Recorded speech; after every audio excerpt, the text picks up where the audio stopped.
Top quality और consistent performance के लिए सिर्फ सिल्वर पंप नाम याद रखना। સુરતમાં મકાન ખાલી કરવાની નોટિસથી સ્થાનિકોમાં ફફડાટ। તાપીનગર વિભાગ 2 માં મકાન ખાલી કરવાની નોટિસ લાગી। નોટિસમાં મનપાનો લોગો અને નામનો ઉપયોગ થયો। સ્થાનિકોએ તપાસ કરતા નોટિસ નકલી હોવાનું સામે આવ્યું। સુરત મનપાએ કોઈ નોટિસ ન આપી હોવાનું સામે આવ્યું। સ્થાનિકોએ નકલી નોટિસ લગાવનારા સામે ફરિયાદ નોંધાવી। સુરત પાંડેસરાના વડોદ ગામે અસામાજિક તત્વો બન્યા બેફામ। દિવ્યાંગ વેપારીએ હપ્તો આપવાની ના પાડતા લુખ્ખા તત્વોએ માર્યો માર। ઘાતક હથિયારો સાથે દુકાનમાં ઘૂસીને 15,000ની ધાડ પાડી હતી। વેપારીનો મોબાઈલ પણ સાથે લઈ નાસી છૂટ્યા હતા આરોપીઓ। પોલીસે તાત્કાલિક 7 આરોપીની ધરપકડ કરી। 7 આરોપીમાં 4 સગીર પણ સામેલ હતા।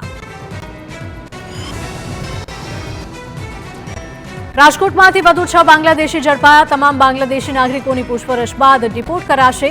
ભગવતીપરા, મોરબી રોડ, રામનાથપરા વિસ્તારમાં પોલીસની તપાસ।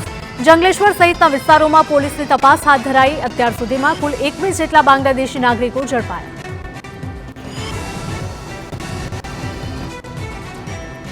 અમદાવાદના વટવા જીઆઈડીસીમાં લાગેલી આગ પર કાબુ। આગની ઘટના બાદ કંપનીનો માલિક ફરાર થયો।